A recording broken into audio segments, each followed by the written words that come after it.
Hello and welcome to the Film Pulse Podcast. This is episode number 386. My name's Adam Patterson. With me today, we've got Kevin Rexall. Hey, Kevin. Hey, hi. How you feeling? Yeah, I'm all right. Better. Yeah. Better. Definitely better. Definitely better. This week on the show, we're going to be taking a look at the Netflix thriller His House, along with someone we're watching on the watch list and going over this week's new releases on VOD and Blu-ray. Thank you so much for joining us this week. Please remember to review us on iTunes if you get a moment. That would be super helpful. Now, I know that this is not a political podcast. Some of you may be having some election fatigue, but we're recording this on Sunday, and I just felt like I had to acknowledge the historic win for President-elect Joe Biden and Vice President-elect Kamala Harris. I just had to briefly talk about it because I'm just throw it out there. I'm just so in case you haven't heard. I mean, I feel like this is like the first time I just feel this giant weight lifted off my shoulders. It just feels good, you know. It just feels good. It does feel better. Still not good, but better. I feel like we're a little starting. bit of a relief. Yeah. The last 4 years have been so challenging for so many of us as this fascist tyrant held the highest level of office, emboldening these racist, xenophobic, ignorant people. But thankfully, democracy has prevailed, and the majority of people have decided that it's time to wake up from this horrible nightmare that we're in. So I think that it's time that we start healing as a nation and start to, I think that it's interesting that his, a lot of the stuff that he's been saying here in recent days has been all about like unifying the country and bringing us back together and stuff. And I think that that's really great. And I think that, he will succeed. I think that he'll be a good president. But also, I think that we deserve to gloat a little bit. I think we deserve to enjoy watching Trump and his awful family and his cronies squirm a little bit. Mm-hmm. So I got to say that I'm really enjoying that part of it too. Yeah, I just remembered Total Landscaping. Total 4 seasons, Total Landscaping. Oh man! I mean, like, just incredible scenes. Just incredible scenes. I don't know if 4 seasons Total Landscaping t-shirts exist, but I want one. I did see that someone made one, and it says that, and then it's on the left of it is a picture of Gritty driving a riding lawnmower. Oh man, that's amazing. Yeah. How did you feel about PA? You're a PA resident. I'm a former PA resident. You're a PA voter. How did you feel about it all coming down to your home state, my home state? I'm happy. I'm happy. Yeah, you sound thrilled. You sound ecstatic. I'm so excited. It's still awful with the pandemic and everything. So like I was pretty excited yesterday. And like I said, it's better, but it's still awful. You know what I mean? So. Yeah, I mean, especially because... I'm not trying to get too excited. I mean, especially because we're recording this on November 8th, so we still have several months of Trump before the inauguration. Yeah. So we're going to have to stick it out for a little while longer before anything can be done. Unfortunately. Yeah. And plus, pandemic is just like the number of cases is fucking insane. Oh yeah. Record numbers of cases. It's horrific. And it's funny because it just seems like so many businesses and things were just like, you know what, forget it. We're done. We're just done. We failed. Yeah. We failed at containing this COVID thing. So we're going to go out swinging. We're going to stay open. Exactly. And that's where I'm currently at. Because I'm just like I'm at work all the time. Yeah, I mean, but that's the funny thing is like your work was closed for several months. You were at home, but it's worse now, and yet you're still Hmm. forced to go in. So, what has changed? Where they're like, okay, well, Well, it's worse now than it was, but we're still going to make you go in. yeah, it's like every every day waking up is Russian roulette. That's what it feels like. But it's not only is it like is it going to be a bullet in the chamber? It's that's spread across 10 hours because I have to work 10-hour days. Yeah, that's awful. Just awful. All right. Well, keeping with sort of social commentary, I believe that our movie this week has a fair share of social commentary in it. And while Hmm. it is a British film, I think that the messaging can be easily translated to pretty much any country, including the Yeah. U.S. We're talking about His House. This is directed by Remi Weekes. I have a synopsis here. A refugee couple makes a harrowing escape from war-torn South Sudan, but then they struggle to adjust to their new life in an English town that has an evil lurking beneath the surface. This stars Sope Dirisu and Wunmi Masaku, who if you're watching the show Lovecraft Country on HBO, she's one of the main characters in that show, and she is incredible in that show. And she does a really good job in this movie as well. Really, really, Correct. really great performance by her and her co-star Sope Dirisu. They play the husband and wife couple who the film opens with them in like a refugee detention center type place, and they find out that they got accepted to get out of the detention center and put into this horrific like government run housing thing. And as the synopsis hints at, they start seeing these like it's kind of like a haunted house story, really. When you boil Hmm. it down, it's pretty much a haunted house story. But one of the kind of interesting twists here is that they can't leave the house. So the stipulations that they have to abide by are that they can't work, which is weird. I thought that Hmm. they're not Yeah. allowed to get jobs. They have to stay in the house that was given to them. So they're basically trapped there, and they're making I believe it was like £75 a week for like food and clothing and stuff, which is nothing. Yeah. So they're essentially trapped in this house where there are what appear to be demons haunting them in there, which is obviously a metaphor for the trauma that they endured to get over to England. And then there's also an extra layer in there. There's kind of a secret that Yeah. Oh yeah, buddy. that they're holding that comes back. And I don't want to spoil it because this is a movie that is relatively new. It just hit Netflix on the 30th of October.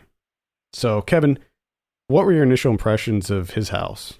It's difficult because I feel like that revelation, that secret, is by far the most interesting thing about this movie. It's something that I did not see coming whatsoever, and the way that it's handled, the execution of it, just took this movie to a different level. Because up until that point, for me, I thought that this was a decent enough like haunted house type movie. It was interesting enough. It was different enough, but to me, it wasn't drastically different from much of what I've seen Mm-hmm. from that type of genre. Outside of the characters, their background and the social commentary that's tied in there. But that revelation, that change, completely flips this movie into something completely different, which just it took me by surprise. I did not see it coming, and it just like completely derailed me, discombobulated where I was, and the way that I saw these characters. You know what I mean? Like it completely changes everything. Mm-hmm. And I thought it was an absolutely bold move. Yeah. And the the only thing that got me, which this happens in a lot of movies, and I think it's just like a creative choice. It comes down to is kind of the towards the end, like the manifestation of the quote unquote thing that's haunting them, the demon or what, whatever you want to call it. Like the character design of that, I thought was a letdown. But that's about it. I actually liked the character design. It was funny when I was watching this, and I guess my initial thoughts about like Lovecraft Country and the connection there was obviously one of the lead actors being in Lovecraft Country. But then as the film progressed, I was just seeing what felt like more similarities to that. Especially there's this one specific episode of Lovecraft Country that feels really similar to this movie. Yeah. But I thought that it was really intensely creepy. Like to me, this might have been maybe the scariest movie I've seen this year, and I've seen a lot of horror movies this year. I agree with you. I found it deeply unsettling. There are jump scares in this. I would say that they are earned jump scares. Like in a lot of movies that have tons of jump scares, a lot of them are just like they're like false. There's like the cat jumping out of the cupboard or whatever. And the jump scares in this movie, there's not a ton of them. It's not like chock full, like just overwhelming you with jump scares. But I think that the adherence to the very creepy atmosphere enhances those moments when it happens. I mean, especially like there's like the scene when you see all the people through the wall. So like this house that they're in is so dilapidated and it's essentially just falling apart. Like the wiring is bad. There's like holes in the wall. There's vermin. There's all this stuff. And as it progresses and gets worse and worse, you start to see people through the holes in the wall. And I thought that was just so intensely creepy. And then there's this one scene, I think it's fairly early on when he's, messing around with the holes in the wall and like pulling out all the wires and stuff, and you see this like this figure with this like twisted face right behind him, and just that got me.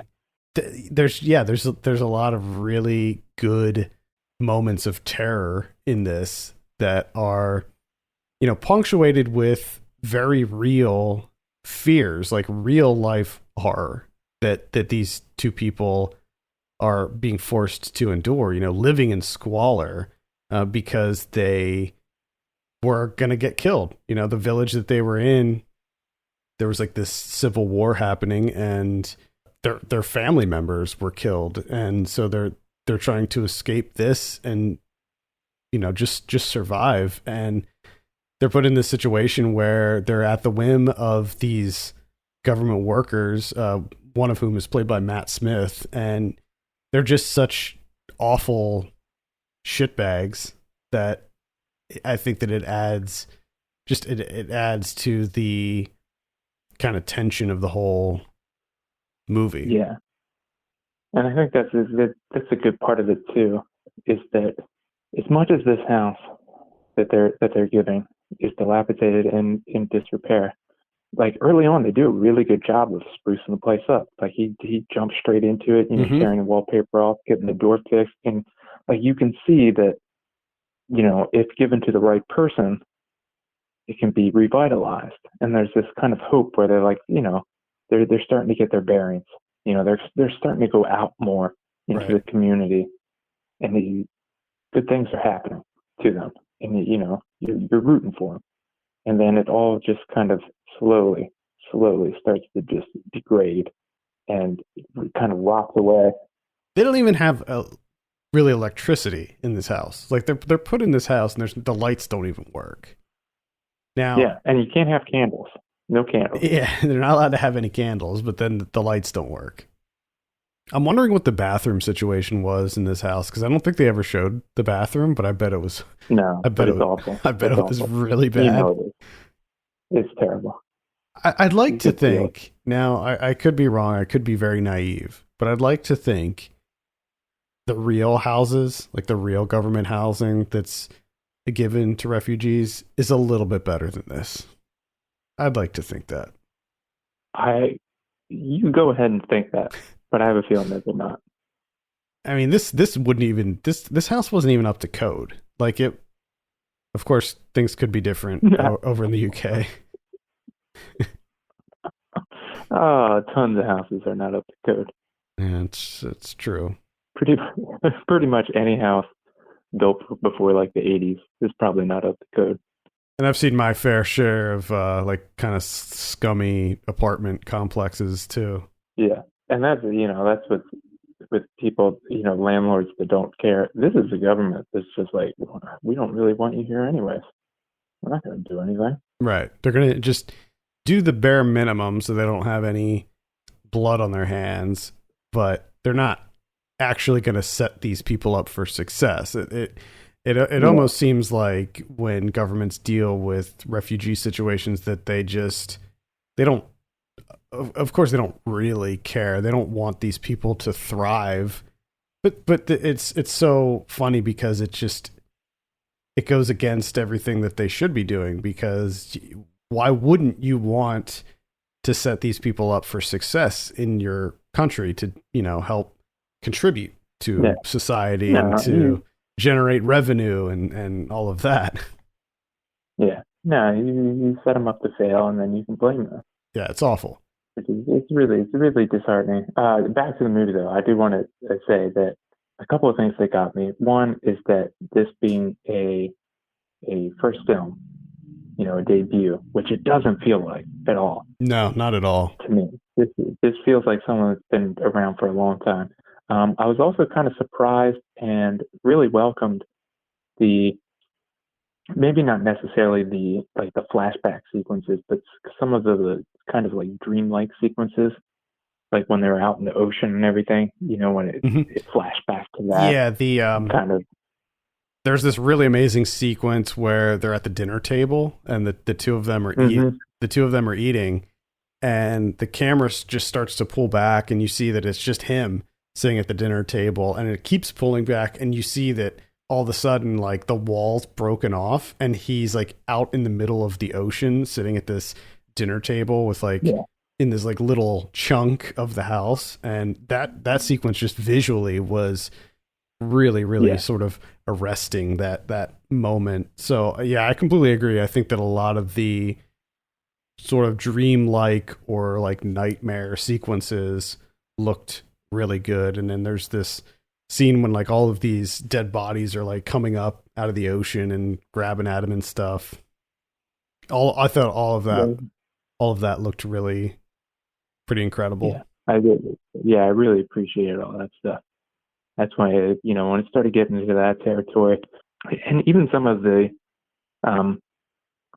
like the well-worn things that you see in the haunted house movies, like the people that were kind of closing in on Bull, like in the living room area, and when he would turn off the light and turn the light back on, the switch between that, I thought was fantastic. Yeah, it's just visually, there's a lot of stuff going on in this movie that I was really into. And then also, too, just the performances from the two, Sope and Wunmi. Like, I thought that they were absolutely fantastic and really kind of drove this movie. I agree. I thought that, I don't know if it was, now, yeah, to be clear, I thought that both performances were really incredible, but I thought that the character work was a little underwhelming, like the actual characters themselves, especially Bull. His character felt just a little, I think he was just too reserved, maybe, where I wanted a little bit more out of that character. And I think I really enjoyed. I enjoyed his character. I don't know I can't really quite put my finger on it, but I just found it to be a bit lacking. And maybe it has more to do with like just the plot in and of itself, and feeling like there's this like little bit of a second act lull where it felt like it maybe wasn't moving fast enough, or there wasn't enough going on. But I don't know. I started to feel it drag a little bit in the second act, but I thought it recovered. And overall, I just want to reiterate that as far as horror movies, 2020 horror movies go, I think this is one of my top ones by far. Yeah. And I'm really like, I wasn't really sure. I didn't know a whole lot about this movie. I knew enough to be like, okay, yeah, like it was on my radar and I was interested in it. And I knew that it was about a refugee couple in a house, and that's really all I knew. I suspected that it was going to be a haunted house movie, but I wasn't quite sure where they're going to go with it. So I really like haunted house movies too, just in general. And not only it being a haunted house movie, but the tie-in of like the folklore, like the Sudanese folklore of the Apeth that's like followed them there. I thought was really, really interesting. And then, of course, the secret that gets uncovered and kind of, upends everything. It to me, it all worked very, very well. Just different enough. You know what I mean? Like it's a pretty standard haunted house movie in terms of like the scares, not necessarily like the social commentary or anything. Right. But the way that they twist it, I thought worked really, really well. I definitely recommend checking this out. And it's on Netflix, so it should be a no-brainer to check this one out. It's very, very powerful, very scary. Yeah, where are you going? You're not going anywhere. Hopefully not. Fire it up. Yeah, please don't. Stop going places.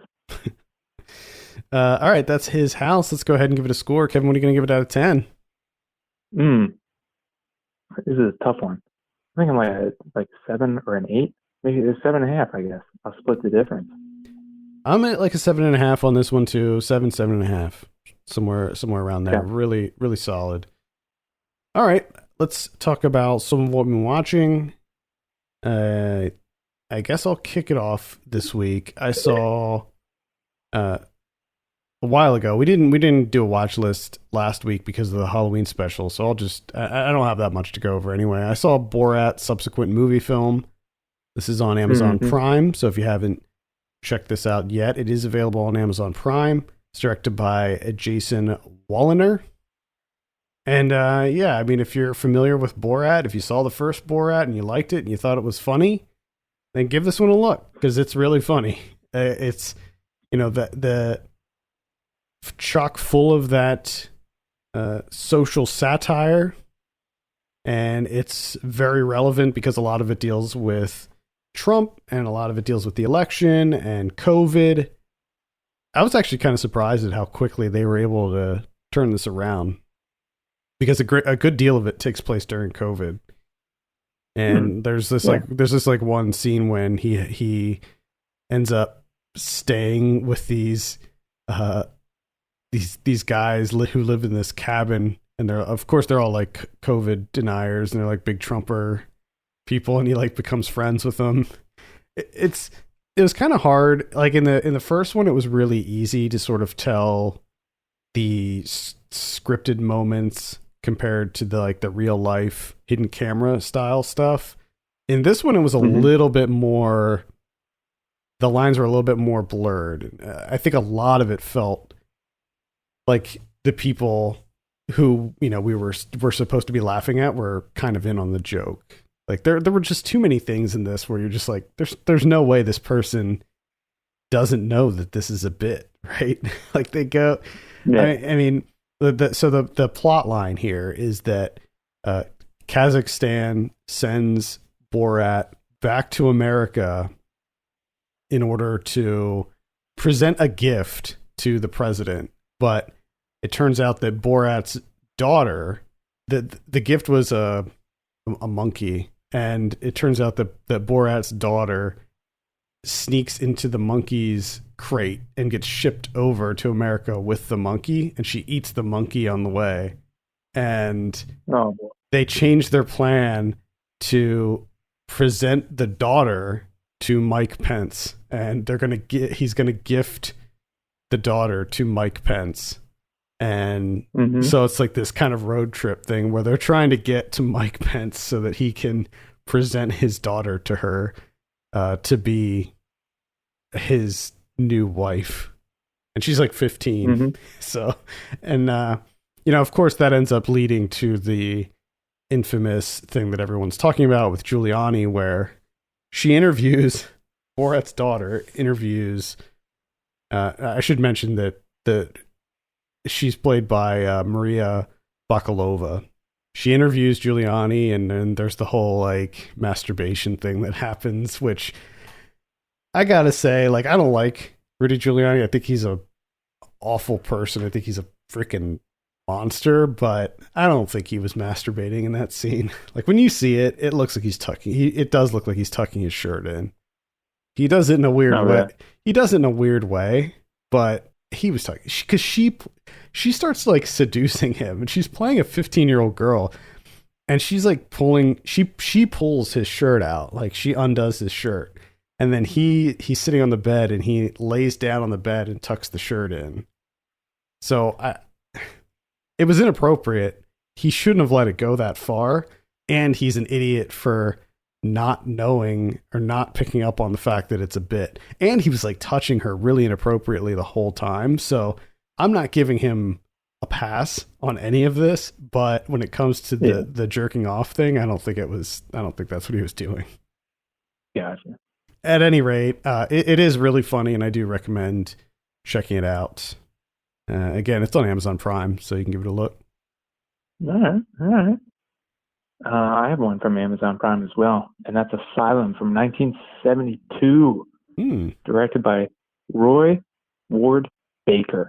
This is an early horror anthology movie. Horror anthology from 1972. So the way that this is set up, and for me, this works really, really well. Like the through line narrative, working with like the shorts within it. So it's a young psychiatrist who arrives at a mental institution out in the countryside. Huge, massive complex. I mean, just huge, sprawling. This is an English movie, by the way. So the interesting thing, though, is once he gets inside, there's only 4 patients, which seems kind of ridiculous considering how big this place is. So what he finds out, he's there for a job interview. And he finds out that the guy that ran the facility, the head doctor, has lost his mind and now has become one of the patients that's housed upstairs, one of the 4 patients, right? So in order for him to get this job, what he has to do is go upstairs, interview the 4 patients, and then essentially guess which one is the former head doctor of the facility using his expertise, right? So the anthology portion of this movie, of course, is broken into the different stories from the interviews. So each patient that he goes to and he interviews them, they kind of give him a story of like how they got there, what broke them. And of course, they're varying degrees of quality, as you might expect. Some are interesting, some not. Some are suspenseful. Others, of course, are not. But it's an eclectic mix of supernatural. Unfortunately, some of it is, it's, I guess maybe because of the 70s, some of it is downright corny and humorous. Like the last one is this guy who's creating these little, like, soldiers.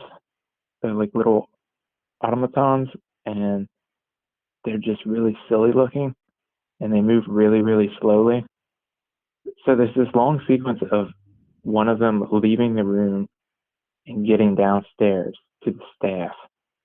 And it's cutting back and forth between this automaton walking very, very slowly, and it's really silly looking too. It's just so dumb. And it cuts back to the guy who's controlling it with his mind, just intense concentration. And it's just cutting back and forth. And of course, they're supposed to be building suspense, but like you just start laughing. Like it's just so silly. All of it's so silly. But some of the other stuff is actually pretty good. Like the first one, the guy chops up his wife, throws her in a freezer, and all the body parts they're kind of wound up in butcher paper and twine. They come back. They come back to life and get them. Oh yeah. And it has a young Charlotte Rampling, which made me realize that I've seen a ton of her movies, but this might be the first one that I've seen where she's actually like young in a movie. Did you see The Night Porter? No, I did not. I think that was like one of the ones that sort of broke her out. Yeah, I think that is probably her biggest movie from back then.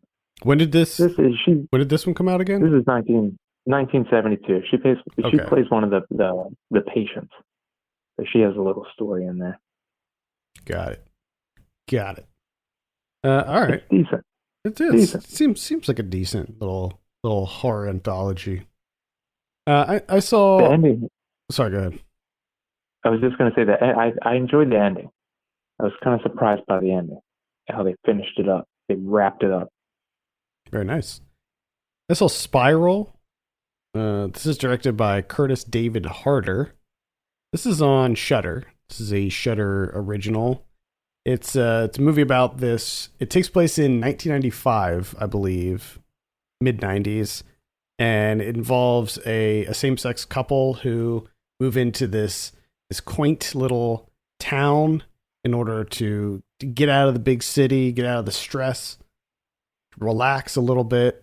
And they have a 16-year-old daughter, and stuff starts acting a little bit weird in this town. At first, it seems like the people there are accepting of them, but as it progresses, one of the guys, his name's Malik, played by Jeffrey Bauer Chapman, he starts to suspect there's something nefarious happening here. He starts witnessing some weird stuff.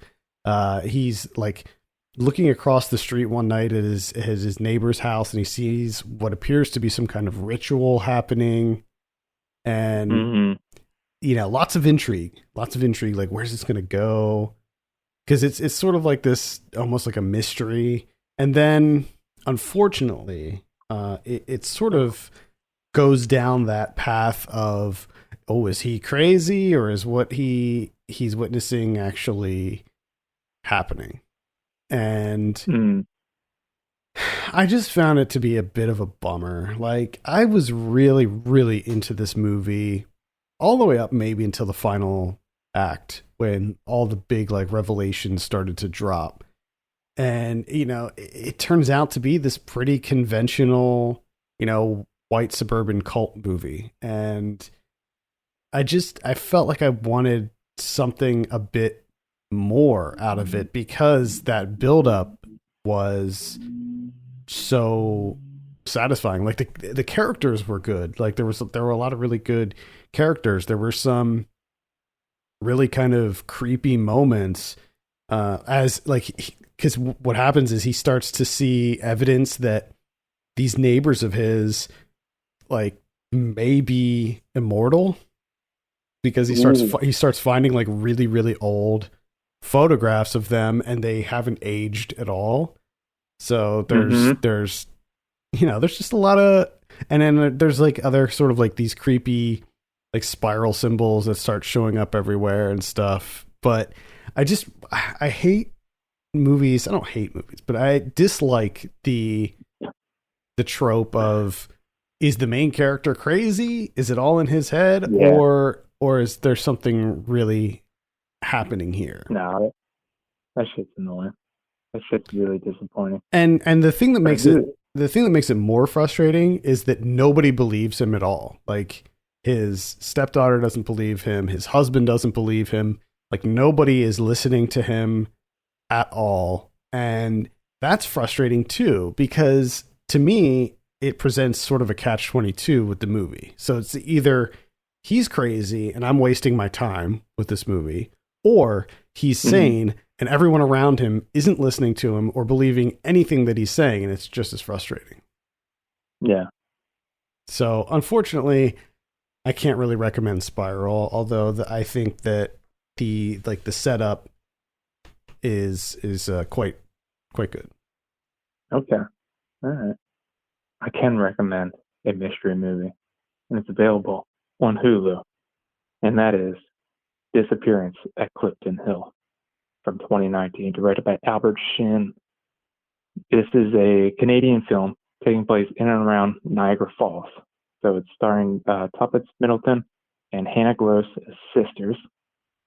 And to me, it was pretty much a damn near perfect mystery. It's got your amateur sleuthing, which is phenomenal. Love it.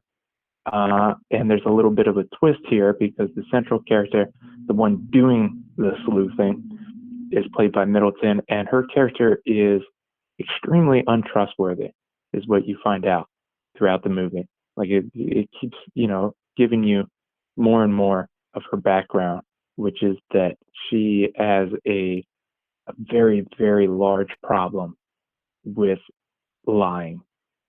So that plays into it. And what she's doing is she's attempting to solve a kidnapping that she witnessed when she was like 9 years old at this nature park. She was there with her family and they were fishing, and she went off into the woods to get water, and she ended up seeing this young boy, and he gets kidnapped. And then, later on in her life, she decides, like, oh yeah, I should find out what's going on with that. But of course, she has this long history of being, untrustworthy, just making stuff up, tall tales and whatnot. So everyone's like, oh, you're just making shit up again. But, she starts getting clues. Things start coming together. And the person that helps her the most, really, is David Cronenberg. He's in this movie. That's right. I remember reading about this. He's like a podcaster, right? Yeah, oh boy, he is. So he had a career as he was his family. They were divers, and they would rescue people, from the gorge or from Niagara Falls, and that was his whole thing. He was a rescue diver, but he's given that up recently for a podcasting career in the basement of his diner that he has, and he mentions his podcast at every opportunity. And he even tells people, complete strangers, to be sure to rate and review the podcast because it helps him with the rankings. So I enjoyed that little bit of aspect of David Cronenberg. But it's just, to me, it's a great small town mystery. You've got this corporate conglomerate that owns like the majority of the town, and of course they're wrapped up in this kidnapping, and they got all sorts of secrets. And also, who's involved? Magicians with tigers. Like, what more do you want? Yeah, I'm gonna have to give this a look. It's great, and the cinematography is fantastic. Catherine Lutz, the way she captures like the blinking lights and the energy of like the edge of the city with the hotels and the casinos and the novelty shops and stuff. Like, it's great. I had so much fun with this. This is exactly what I was looking for in a mystery. All right. That's Disappearance at Clifton Hill. Check that out on Hulu. I saw Fade to Black from 1980. This is directed by Vernon Zimmerman. I watched this on Shudder. This is sort of a horror movie, I guess. It's more like one of these sort of Taxi Driver, Joker style movies about a young white man who's just fed up with society bringing him down, just overbearing. Everybody's bullying him, and he's got a crappy job, and his aunt is mean to him. But the thing about this movie is he's obsessed with movies. He is a movie nut. He's a cinephile, huh? Yeah. Specifically like classic cinema. So he's all into like, old cinema. Mm-hmm. The Universal monsters and, Casablanca and the classics. And sounds like an interesting guy. Yeah, he's like, he knows everything. He knows all about classic cinema. And Yeah, I mean, he just eventually, like, people are mean to him at his work because he's weird and creepy, and he Yeah. just gets fed up and he starts killing people. But the way that he does it is he dresses up as characters from these classic movies and kills them in such a way that, he mimics those movies. I feel like a movie like this is sort of damaging when watching it today, because I think that not only does it play into like the incel crowd, but it also plays into the whole violent movies beget real life violence theory. And so I feel like this is not a movie that should be really revered or talked about in 2020. Gotcha. It needs to be ignored. Yeah, I mean, it was fine. You know, it's because it came out in 1980. It feels very much like a 70s horror movie, which is totally fine. And it was just maybe average, sort of straight down the middle for me. I mean, the big thing is, like, I did not like the main character, played by Dennis Christopher. His name's Eric Binford. Yeah. Binford. Yeah. I just didn't like his character, and I think that's kind of just what it boils down to. Is I was not a fan of him. He bothered me. So anyway, that's Fade to Black. Mm-hmm. That's all I have. I'm done. Okay, I'll mention one more, and that's the New Mutants. That's right. Oh, look at you. That's right. Yeah. The movie that no one thought would ever come out. It actually came out. This is directed by Josh Boone. Full disclosure, I did not finish this movie because I was watching it right before we recorded, and so I have about 10 minutes left. So I think that with only 10 minutes left, I think that I have a fair assessment of this movie. And it's garbage. Like, it's just complete garbage. Oh, no. Yeah.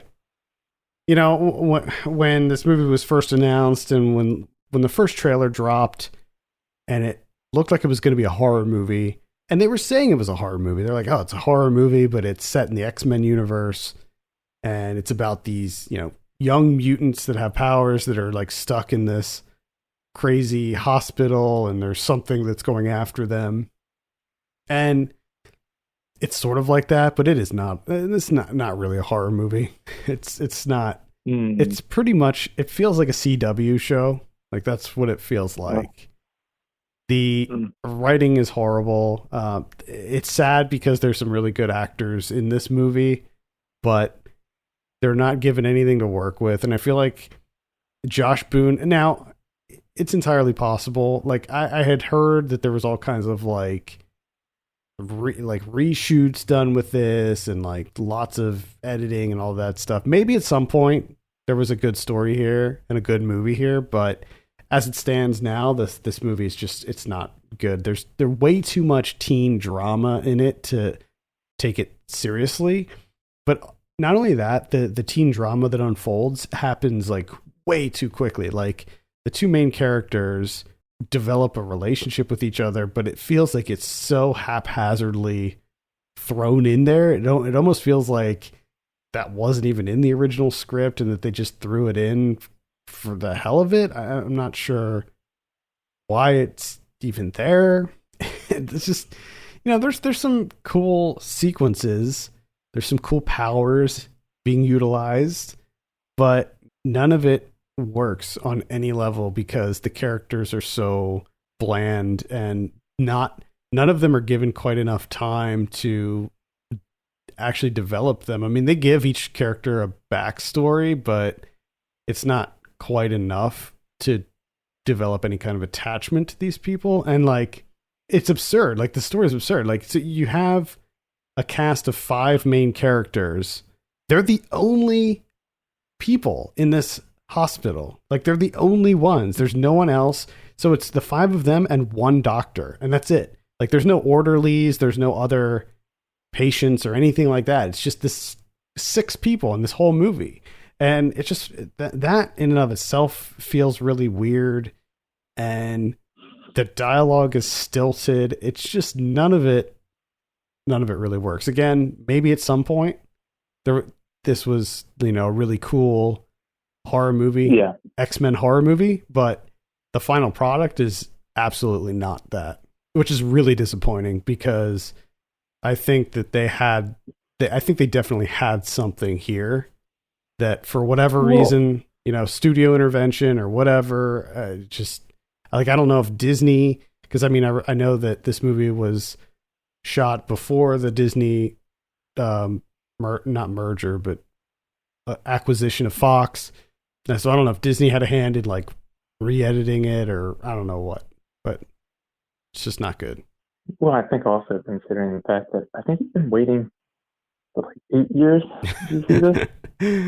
Yeah, it's been a long time, a really long time.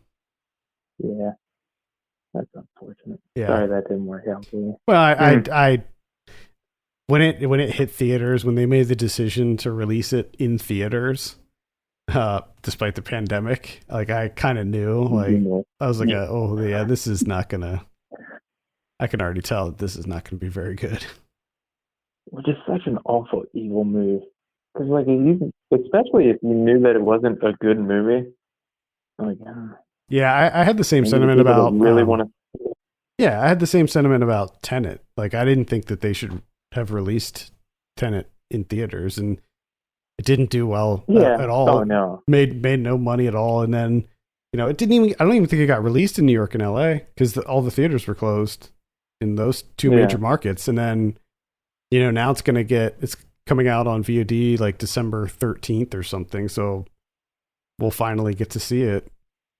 Yeah, they did the same thing with Synchronic, the new Benson and Moorhead, and the two of them came out with they sent out a tweet that was basically like, don't go to the theater to see this movie. Yeah, it's not safe, don't go. Yeah, it was out of their control. Which is nice, and that's understandable. It's totally out of your control. But I feel like it's something different. Like it's like Tenet. I think everyone involved with that movie is like, hey, this is a good movie. Let's put it in theaters. I think with New Mutants, it's more messed up to be like, this isn't good. Let's throw it out there. Yeah, they knew. They had to know. They had to know that it wasn't going to be received very well. So I don't know why they didn't just. You look at a movie like Mulan. That's like a major, high-profile, live-action Disney movie, big budget, and they released that on Disney Plus. Like, why would you not do the same thing for New Mutants? Because New Mutants wanted to kill some people. Too. I understand that they were like, all right, look, we pushed this thing back for like 5 years. We need to release it. I don't understand why they wouldn't just be like, let's put it out on VOD. This feels like a VO. When you see it, you're just like, oh wow, yeah, I could easily see this being a Netflix movie. There's like nothing about this that screams, you got to see it on the big screen. Like Tenet, I could probably understand, like, see it on the big screen. New Mutants, not so much. All right, let's take a look at what we have on VOD this week. On the 10th, we have Transference, a love story. Don't have a tagline for that. We have Sleepless Beauty. Control is only a state of mind.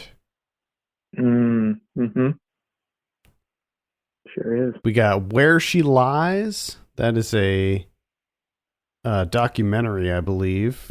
We have Honeybee, an unpredictable tale of survival that follows the journey of quick-witted Natalie, an underage truck stop sex worker ensnared by her ruthless Romeo pimp boyfriend. Don't get that confused with Honeydew, which is coming out, I think, fairly soon. That sounds like a very, very interesting horror movie. I've heard really good things about that. I'm looking forward to that movie. I'm a little pissed because I had the opportunity to see it at like at least 2 of the festivals that I covered this year, and it eluded me like every time. So yeah. Well, no, not anymore. You're gonna get it soon. Yeah. We have Secret Zoo. We have Dave Not Coming Back. That's a documentary.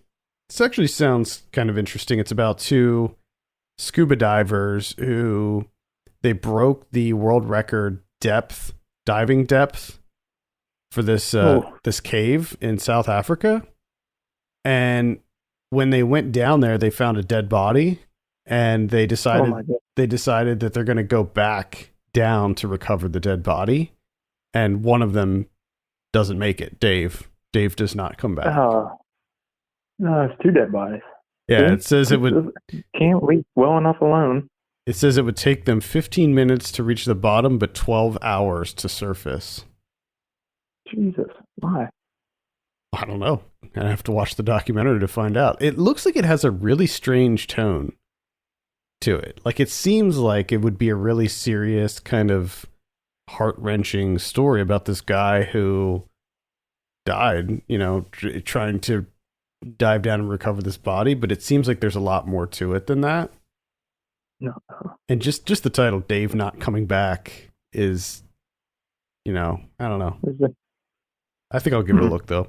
We have The Dark Divide, starring Deborah Messing and David Cross. What?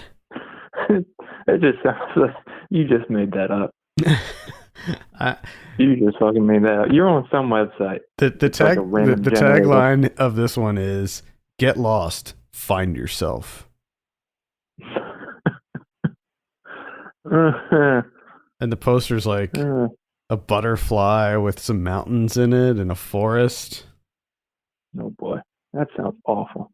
We have Maybe Next Year, the true story of underdogs told by the underdogs. It's this is another documentary. It's the story of one of the most incredible football seasons in history, as experienced by the fans themselves. This might be about the Eagles. Yeah. The Eagles. The Eagles. Yeah. On the 11th, we have My Summer as a Goth. Sometimes you need to go to the dark side to see the light. Mm-hmm. I saw the trailer. Sure. When I got the email about this, I was like, I have to see this trailer. So I gave this trailer a look, and it looks so offensively bad. Like, it doesn't look like the people who wrote this movie have any idea, like, anything about goth culture. Like, it just seemed like maybe they saw something on, like, a picture of someone who is a goth on the internet and decided to write a movie about it. Interesting. They're just it's probably just all based on stereotypes. Yeah, it seems that way. Looks terrible. Cool. Also on the 11th, we have Coded Bias. This is another documentary that's about a facial recognition algorithms and different racial biases that are sort of inherently programmed into them and stuff. It looks interesting. On the 12th, we have Transhood on HBO. This is another documentary about young trans people. So these are kids going through transition. Gotcha. Following the lives of transgender youths ages 4, 7, 12, and 15. We have Divine Love. This is going to be a virtual theatrical release. True Love Shares, according to the poster. Takes place in the year 2027. Not too far off. Yep. I don't know if I mentioned that's on the 13th, and then also on the 13th we have Habitual, which looks like some kind of horror movie. We have Derelicts, which is another horror movie. We have Chick Fight, which is a comedy starring Malin Ackerman, Bella Thorne, and Alec Baldwin. Hit Like a Girl is the tagline for that one. So. Not clever. Yep. We have Echo Boomers. What? Echo Boomers. Don't get mad, get everything. This stars Patrick Schwarzenegger, Alex Pettyfer, and Michael Shannon. What? Echo Boomers. Echo Boomers. Holy shit. I'm watching it. I'm watching Echo Boomers, dude. Unsurprisingly, that is a Saban Films film. So, I mean, it's so funny when you look at the Saban Films lineup, because you can just, at this point, you can call them out so easily. Echo Boomers. We have Dating Amber. This looks like a little bit of a rom-com. Okay. And that's about it for VOD. On Blu-ray this week, we have Brides of Dracula from 1960. It looks like there's a big Office box set that's coming out. It's the complete series. Did I tell you I rewatched the whole Office, U.S. Office series at the start of the quarantine? No, you don't. Oh, man. How'd that go? Oh, it was amazing. It was so good. Like, I don't know what it was. It was that's just the perfect thing to do during the quarantine. Just rewatch The Office from start to finish. And it was just like this comfort, this like just warm comfort going back through that show. I really loved it. Good. Bill and Ted Face the Music is coming out on Blu-ray. We have Amazon Women on the Moon from 1987. Play Misty for Me from 1971, starring Clint Eastwood. We've got a couple more Clint Eastwood titles here, including The Eiger Sanction from 1975 and The Beguiled from 1971. Beguiled. Girlfriends from 1978. War of the Colossal Beast from 1958. Tourist Trap from 1979. Love that movie. This is the uncut retro VHS packaging. It looks like it also comes with some kind of figure. It says figure. Interesting. I want to see that. That's been on the watch list for a while. It's so good. Get it. Yeah, I think you'll really like Tourist Trap. We got Bustin' Loose from 1981, starring Richard Pryor. Arrow is putting out Burst City from 1982. Burst City, yeah. Never heard of that. Burst City. I like the sound of it. So. Yeah, same here. Looks like there's a Bill and Ted box set, little 3-pack that's coming out too with all 3 of the movies. How to Make a Monster from 1958. Death Laid an Egg from 1968.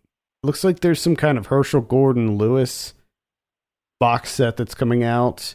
It looks, let's see, it contains 14 movies. This is an Arrow release, and contains Blood Feast, Scum of the Earth, A Taste of Blood, pretty much all the big Herschel Gordon Lewis movies. Honestly, not a huge fan. Like, I appreciate the work and the influence that he's had on the horror genre, but all of his movies, I just never liked him that much. Can't get into him. Yeah. Can't get into him. Looks like they're re-releasing the American Horror Project Volume 1. That came out like quite a while ago. It looks like it's on the list here again, so maybe they reprinted it. I'm not sure. Mortal from earlier, actually from last week rather. Mortal. You can check out our review for this up on the site. The Stooge from 1951, starring Dean Martin and Jerry Lewis. 7 Women for Satan from 1976. Guest House, starring, I think it's Pauly Shore. I almost said Tom Green. Same difference. Is it though? That's pretty much it. Mulan looks like it's coming out on some kind of 4K edition. Those other documentaries that I mentioned in the VOD section, Dave Not Coming Back and Where She Lies, are also coming out. That's pretty much it. Unless I'm mistaken, I don't see any Criterions coming out this week. So I think that's going to do it. That's it. Thank you so much for tuning in this week. If you have a moment, please consider reviewing us on iTunes. We would appreciate that very much. You can send us your questions and topics to podcast@filmpulse.net. You can follow us on Twitter @filmpulsenet and @filmpulsekevin. Until next week, my name is Adam Patterson for Kevin Rakestraw. This has been the Film Pulse Podcast.